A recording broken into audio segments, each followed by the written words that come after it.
Bienvenue sur le Rocher, la chaîne où nous explorons chaque jour un nouveau verset de la Bible.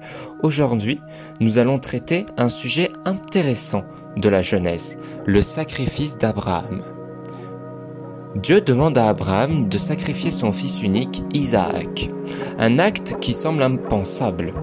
Pourquoi un tel test? Quel est le véritable message derrière cette épreuve? Et surtout, que nous enseigne-t-elle sur notre propre foi? Aujourd'hui, nous allons plonger dans l'un des passages les plus puissants de la Bible.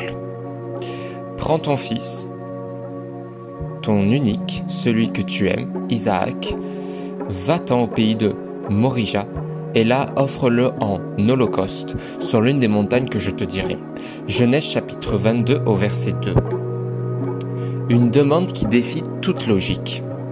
Abraham a attendu des années pour avoir Isaac, l'enfant de la promesse, et maintenant Dieu lui demande de le sacrifier. Car mes pensées ne sont pas vos pensées, et vos voix ne sont pas mes voix. Dans Isaïe, au chapitre 55, verset 8, Dieu teste Abraham, non pas pour le tourmenter, mais pour révéler la profondeur de sa foi et de son obéissance. L'obéissance totale d'Abraham. Abraham se leva de bon matin, dans Genèse chapitre 22, verset 3.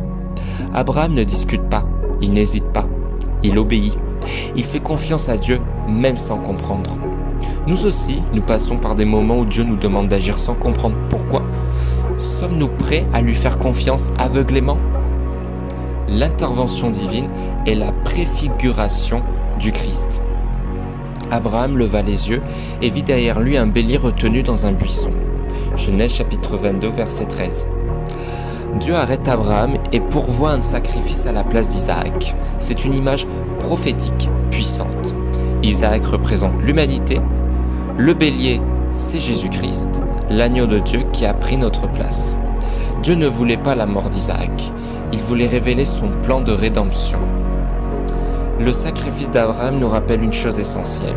Dieu ne nous demande pas de tout comprendre, mais de lui faire confiance. Il pourvoit toujours, même dans les épreuves les plus difficiles. As-tu déjà vécu un moment où tu devais faire confiance à Dieu sans voir la suite? Partage ton témoignage et n'hésite pas à t'abonner pour des révélations bibliques quotidiennes qui fortifient ta foi. Que Dieu te bénisse et à demain.